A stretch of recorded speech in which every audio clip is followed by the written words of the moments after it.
네, 다산지회 회원 여러분 안녕하십니까? 어느덧 또 일주일이 지났네요. 여러분 또 계속해서 건강하게 지내시는 줄로 압니다.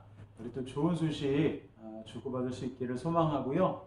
오늘 이 아침에도 우리 하나님의 말씀 같이 나눠보도록 하겠습니다. 오늘 말씀은 느헤미야 1장 1절에서 5절까지 말씀입니다. 느헤미야 1장 1절에서 5절 말씀 제가 한번 읽어드리겠습니다. 하가랴의 아들 느헤미야의 말이라. 아닥사스다 왕 제20년 기슬루월에 내가 수산궁에 있는데 내 형제들 가운데 하나인 하나니가 두어 사람과 함께 유다에서 내게 이르렀기로 내가 그 사로잡힘을 면하고 남아있는 유다와 예루살렘 사람들의 형편을 물은즉 그들이 내게 이르되 사로잡힘을 면하고 남아있는 자들이 그 지방 거기에서 큰 환난을 당하고 능욕을 받으며 예루살렘 성은 허물어지고 성문들은 불탔다 하는지라. 내가 이 말을 듣고 앉아서 울고 수일 동안 슬퍼하며 하늘의 하나님 앞에 금식하며 기도하여 이르되 하늘의 하나님 여호와 크고 두려우신 하나님이여 주를 사랑하고 주의 계명을 지키는 자에게 언약을 지키시며 긍휼을 베푸시는 주여 간구하나이다. 아멘. 네, 오늘 우리가 읽은 느헤미야의 말씀을 가지고 긍휼의 마음으로라는 제목을 한번 생각을 해보았습니다. 여러분 최근에 우리 또 CBMC에서 그 바이블 챌린지를 하는 거 아마 공지를 보셨을 겁니다. 네, 제가 또 속해 있는 교회에서도 이번에 또 느헤미야 챌린지라고 해서 성경을 필사하는 그런 것들을 또 준비를 하고 있습니다. 최근에 어떤 이런 챌린지를 하는 이유는 뭘까요? 그것은 이 코로나 상황에서도 우리의 신앙을 계속해서 지켜가고자 하는 좋은 의미의 어떤 몸부림, 시도라고 할 수 있습니다. 자, 이 느헤미야라는 사람이 어떤 사람인가?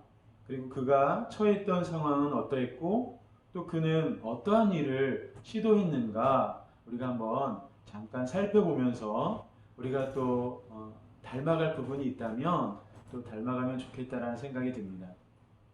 느헤미야는 BC 5세기에 살았던 사람입니다. 아주 오래전 인물이죠. 그런데 그가 어디에 있었느냐 하면 이 바벨론이라고 하는 나라에 수산궁이라고 하는 그 왕이 살고 있는 왕궁에 살고 있었습니다. 그리고 그는 평범한 사람이 아니었습니다. 우리가 읽진 않았지만 1장 11절에 보면 술 맡은 관원이다 이렇게 기록을 하고 있습니다. 왕에게 전해지는 그 모든 음식들, 술을 포함한 음식들을 체크하고 그 왕의 생명과 안전을 보존하는 아주 중요한 역할을 맡은 사람이었던 것이죠. 자, 이렇게 왕궁에 살고 있고 또 술 맡은 관원이라고 하는 높은 직책을 가지고 그 왕궁 안에서 평안히 지내고 있던 느헤미야가 어느 날 친척들이 이렇게 찾아와서 들려주는 이야기를 듣게 됩니다. 그런데 그 내용이 뭐냐? 그 내용은 바로 이 예루살렘 성이 허물어졌다는 것입니다. 그리고 불탔다는 것입니다. 뿐만 아니라 포로로 잡혀간 사람들이 있는가 하면 남아있는 자들 또한 많은 환난과 능욕을 당했다라고 전해주고 있습니다. 한마디로 성이 불타고 백성들이 환난을 당하는 아주 비참한 소식을 들려주는 것이죠. 우리는 여기에서 굉장히 대조적인 상황을 보게 됩니다. 느헤미야는 왕궁에서 술 맡은 관원으로 평안하게 잘 지내고 있었고 반면에 고향과도 같은 예루살렘은 성이 허물어지고 불타고 그 백성들이 환난을 당하고 있는 상황이었다라고 하는 것이죠. 자, 이 상황 가운데에서 느헤미야가 어떠한 반응을 보였는가? 우리가 읽은 성경 4절에 보면 그가 며칠 동안을 슬퍼하며 금식하며 하나님께 기도했다라고 되어 있습니다. 여러분, 우리는 이 느헤미야의 모습을 보면서 오늘날 이 어려움을 겪고 있는 이 시대에 우리 자신을 한번 생각해 보게 됩니다. 우리는 평안하고 건강하고 또 비교적 안전하게 지낸다고 생각할 수 있지만, 또 어느 한편에서는 그것이 우리나라의 어떤 소식일 수도 있고 또 어떤 이웃 나라들의 소식일 수도 있는데, 누군가는 정말 질병에 걸리고 가난 속에 또 힘들어하고 아파하는 그러한 소식들을 우리는 뉴스를 통해서 계속 듣고 있습니다. 자, 그러한 상황 가운데 우리는 어떻게 반응하고 있는가? 나는 건강해, 나는 안전해, 나는 평안해 라고 만족하고 있지는 않은가 라고 하는 것이죠. 이 느헤미야가 보여주었던 이 긍휼의 마음, 그 멀리 떨어져 있지만 그 백성들이 신음하고 아파하는, 그리고 환난을 당한 그 소식 앞에서 슬퍼하며 금식하며 기도했던 그 긍휼의 마음이 오늘날 우리에게도 필요한 마음이 아닌가라는 생각을 해봅니다. 이제 그가 5절 이하에서 기도합니다. 그의 기도 속에 그가 하나님을 어떻게 인식하고 있는지를 우리가 한번 살펴볼 수 있는데요. 첫 번째, 하늘의 하나님, 크고 두려우신 여호와라고 그는 고백하고 있습니다. 그렇습니다. 오늘날 우리가 믿고 있는 그 하나님 또한 어떤 분이십니까? 하늘의 하나님이십니다. 이 하늘의 하나님이라는 말은 무엇입니까? 이 땅에서 벌어지는 모든 것들을 아시고 또 다스리고 계시는 분이라고 하는 것이죠. 그래서 느헤미야는 하늘의 하나님, 크고 두려우신 여호와여 라고 말하고 있는 것입니다. 오늘날 우리도 이러한 신앙의 고백을 가져야 될 것입니다. 하늘의 하나님이 이 땅 가운데 벌어지고 있는 상황들을 다 알고 계신다. 그 하나님 앞에 우리가 구할 것을 구해야 되겠다라고 하는 그러한 고백인 것이죠. 이어서 그는 뭐라고 기도합니까?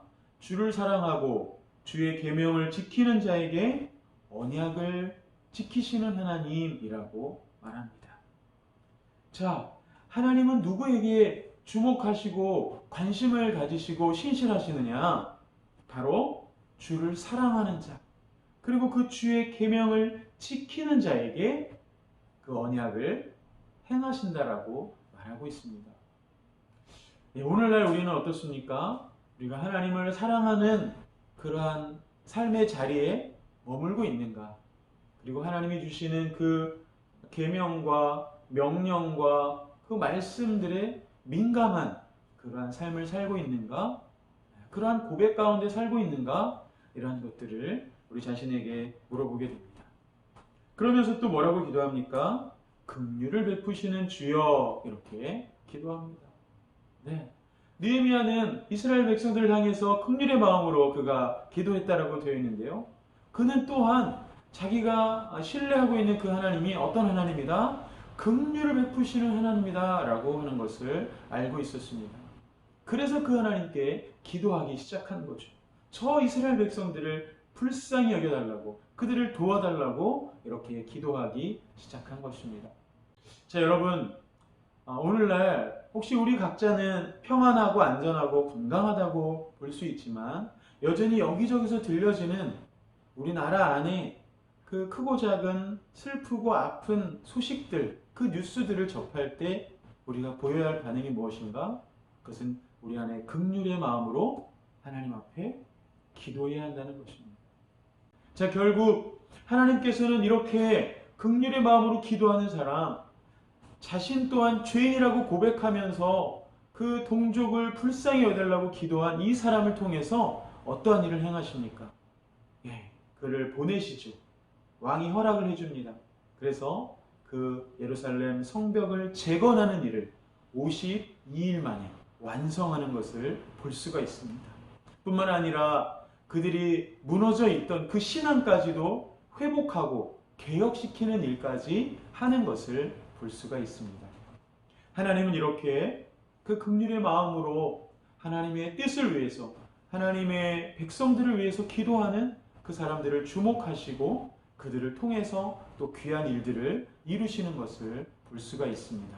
우리 다산지회 회원들 한 분 한 분이, 그리고 우리 CBMC 다산지회가 그렇게 하나님 앞에 주목받고 또 하나님 앞에 쓰임받는 그러한 긍휼의 마음을 가진, 그리고 기도로 나아가는 귀한 지체들, 귀한 또 다산지회가 되시기를 다시 한번 주님의 이름으로 축복합니다. 같이 한번 기도하겠습니다. 하나님 아버지, 우리에게 주신 건강과 평안에 감사하며 만족함으로 머무는 것이 아니라 또 다른 아픔과 슬픔 가운데 있는 자들을 돌아보며 긍휼히 여기는 마음을 우리 가운데 허락하여 주시옵소서.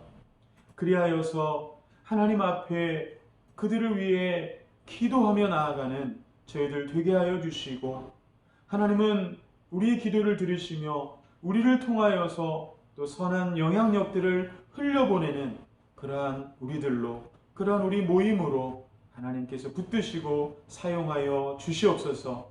하나님, 어려운 때를 지나고 있습니다.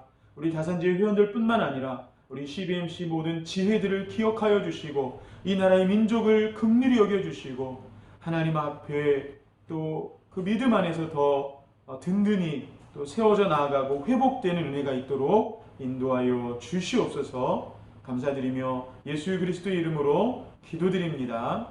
아멘. 네, 우리 어느 곳에 계시든지 평안하시고요, 또 건강하시고요, 우리 오늘 말씀 나눈 것처럼 또 서로를 위해서 중보하면서 또 그렇게 지내시다가 우리 또 가까운 시일에 또 속히 만나기를 소망합니다.